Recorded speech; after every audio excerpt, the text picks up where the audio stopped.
The month of August, Jeffrey, you can speak better to this than we can.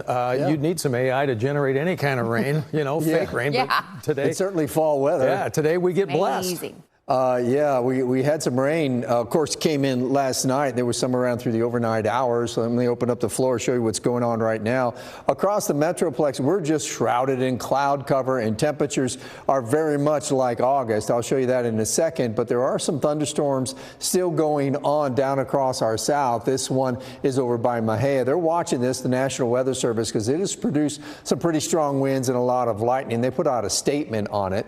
As far as the footprint from the rain, everywhere where you see is blue here, especially across parts of Jack and Wise County. That's where the best rain was. That's close to an inch of rain. And you see a few areas in the mid-cities down between Tarrant and Dallas County, down in between the two of those. There are some areas that got an inch of rain both last night and in the early morning hours. So it was nice to get an August rain, but even better, it's very nice to get all those temperatures, 100-degree temperatures, kind of swept out of the way. Now, we have been bathed in clouds around the Metroplex. It's only 80 degrees in Fort Worth, 82 in Dallas, in the 70s along the Red River. And look what happens when the sun breaks out. 88 in Hillsborough, 92 in Corsicana.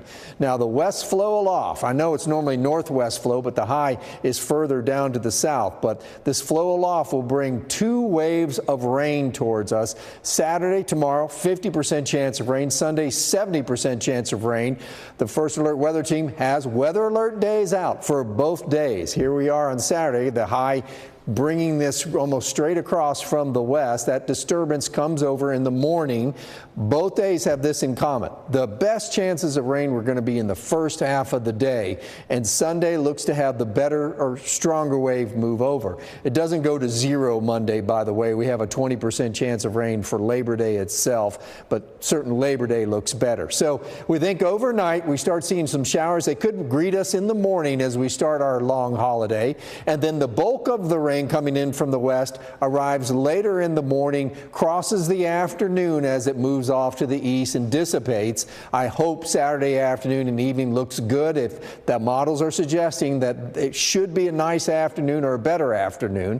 And then the bigger wave arrives on Sunday, kind of the same timing. We see it in the morning hours, and there might be a little bit more activity across the afternoon in its wake.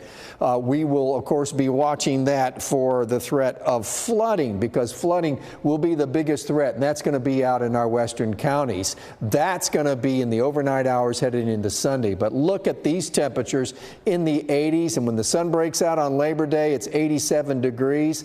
Very pleasant weather temperature-wise. First alert weather days for Saturday and Sunday, basically for rain and then the threat of flooding on Sunday in our western counties. We stay in the 80s next week. Welcome to fall, guys, and wave goodbye to 100-degree days. But this is North Texas. This is so foreign to us. Yeah, I just We'll told take Karen, it. I'm threatening to open my windows this weekend. I'm going to do it. Thank you very much, Jeff.